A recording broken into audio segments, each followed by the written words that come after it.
le même ministre avait commencé d'abord par parler de tentative de coup d'État avant de parler de terrorisme.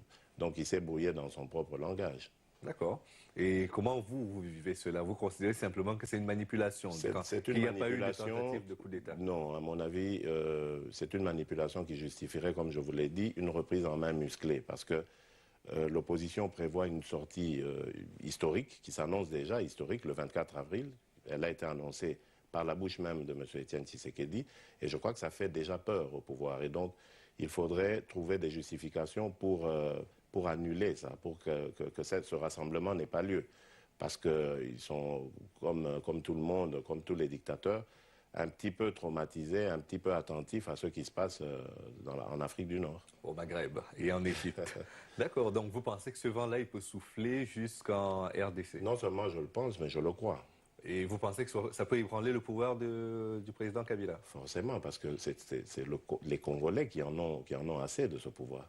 D'accord. Bon, revenons aux accords de Sun City. On reparlera de l'actualité de l'élection présidentielle, puisque c'est la grosse actualité quand même pour le pays, cette éventuelle réélection du président Kabila. Depuis Sun City, on n'a plus beaucoup entendu parler de l'UDPS et encore moins du président Tshisekedi. Qu'est-ce qui s'est passé? Vous estimez que Sun City, c'est une page qui est tournée ou qu'il n'y a rien à ajouter? Ah non, non, non, non, absolument pas, parce que nous tirons nos stratégies, nos positionnements et même nous considérons la marche actuelle par rapport à Sun City. Il y a des choses qui se sont décidées là-bas. Malheureusement, nous déplorons le fait qu'elles n'aient pas été vraiment respectées. Par exemple, le sens dans lequel on ferait les élections. Donc on avait prévu de commencer par les locales pour terminer par les présidentielles, mais jusqu'ici, il n'y a jamais eu de local du tout. On avait pensé au recensement, par exemple, avant de faire l'enrôlement de la population et l'identification nationale. Donc tout ça, ça a été bouleversé. Mais nous pensons qu'en ce moment-là, c'est parce qu'il y avait des indicateurs dans la communauté dite internationale qui avaient un peu orienté, ou disons désorienté, les bailleurs de fonds qui avaient soutenu nos élections. Et aujourd'hui, le tir est rectifié parce que l'UDPS a mieux communiqué depuis.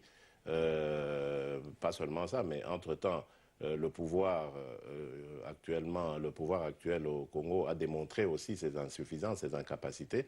Et donc, ça justifie le retour en force de l'UDPS. Vous qui demandez où était passé l'UDPS, ça justifie cela. Et ça nous donne de l'espoir que cette fois-ci, le processus sera rectifié, amélioré, et qu'il y a de l'espoir d'avoir des élections réellement libres et démocratiques. S'il y a élection libre et démocratique, il y a un programme derrière. Oui. Ce programme-là devrait contenir notamment une pensée pour les Congolais qui sont dans la partie Est, notamment le Nord-Est, avec le Kivu, les deux Kivu. Quelle solution l'UDPS proposerait, par exemple, pour sortir de cette situation humanitaire désastreuse et simplement de partition du pays, puisque c'est de cela dont il s'agit? Oui, mais la solution, c'est déjà de viser la paix, mais la vraie paix avec les voisins. C'est-à-dire il faut discuter avec les pays voisins. Et ici, principalement, le Rwanda, parce que nous avons, soi-disant, sur notre sol, soi-disant, des rebelles au pouvoir rwandais. Et c'est ceux-là qui, en éléments totalement incontrôlés, sont en train de semer la pagaille dans nos populations. Qu'est-ce que vous faites donc? En même temps que les forces armées nationales elles-mêmes. Donc il faudrait déjà commencer à répertorier tous ces gens-là, ces endroits de conflit, et trouver un modus vivendi pour ces troupes incontrôlées, essayer de les éloigner déjà de la frontière, essayer de les encadrer et de les orienter, de les déplacer ailleurs. Notamment mais malheureusement, qui n'a jamais été et qu'est-ce que vous ferez pour que le cahier de charges soit rempli cette fois? Mais il faut être sérieux, tout simplement. Le pouvoir de Kinshasa n'est pas sérieux. Il faut simplement être sérieux. Il y a un cahier de charges, il faut le respecter. Et dans le cahier des charges, il y a un rôle qu'on attribue aux forces armées de la République démocratique du Congo, qui ici n'est pas respecté. Ces éléments sont incontrôlés. Une fois qu'ils sont au front, ben, ils font n'importe quoi. C'est tout ça qu'il faut recadrer et regarder avec plus de sérieux. Le fait que Kabila fils succède à son père vous a-t-il choqué? Oui, oui, oui, énormément. Pourquoi? Énormément, parce que le Congo n'est pas une monarchie. Il a été élu après? Très mal élu. Élu dans tous les cas? Très mal. Et c'est pour ça que vous estimez qu'il ne pourra pas remporter les prochaines élections? C'est des élections à un tour, je vous rappelle. Oui, nous sommes pratiquement certains que s'il ne triche pas, il ne les remportera pas. Il n'y aura pas de candidature unique de l'opposition, à ce que je sache. Nous sommes en train de cheminer vers une candidature unique. Nous pensons pouvoir la réaliser, mais bon, nous savons qu'entre-temps, le pouvoir aussi y met du sien pour diviser l'opposition. Et donc, nous ne savons pas ce qu'il en adviendra, mais ce qui est certain, c'est que nous travaillons dans ce sens. D'accord.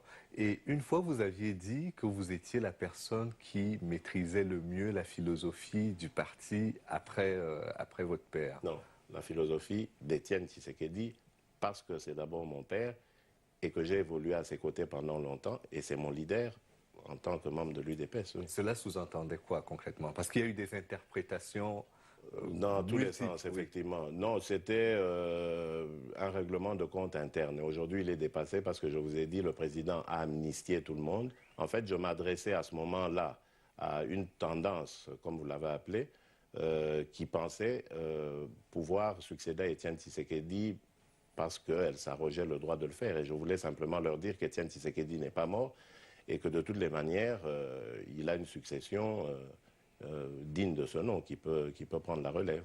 D'accord. Et maintenant, pour reparler des questions mécaniques et techniques d'élection, aujourd'hui qu'on a remplacé la commission électorale indépendante, est-ce que vous pensez que toutes les conditions techniques sont réunies pour la tenue des élections en RDC? Absolument pas, parce que déjà, quand vous regardez dans cette commission, il y a 4 membres qui sont attribués à la majorité et 3 de l'opposition. Et encore, dans l'opposition, il y a une opposition dite institutionnelle et il y en a une extra-parlementaire, comme nous, de l'UDPS, dont nous n'y sommes pas représentés. Et c'est là déjà le premier couac. Normalement, une commission que l'on voudrait réellement indépendante, elle doit représenter toutes les tendances politiques du pays et même de la société civile. Mais là, on ne voit rien. Et donc, ça annonce déjà certaines irrégularités, d'autant plus que celui qui la chapeaute, le pasteur Ngoï Mulunda, est connu notoirement comme étant un ami du président Kabila. Dernière question, et nous y répondra en 10 secondes simplement.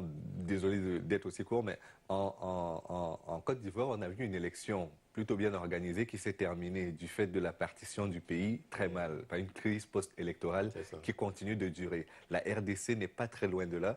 Vous pensez qu'on peut sereinement organiser des élections avec le Kivu, les 2 Kivu qui sont encore en situation d'occupation? Oui, nous le pensons si la communauté internationale joue son rôle.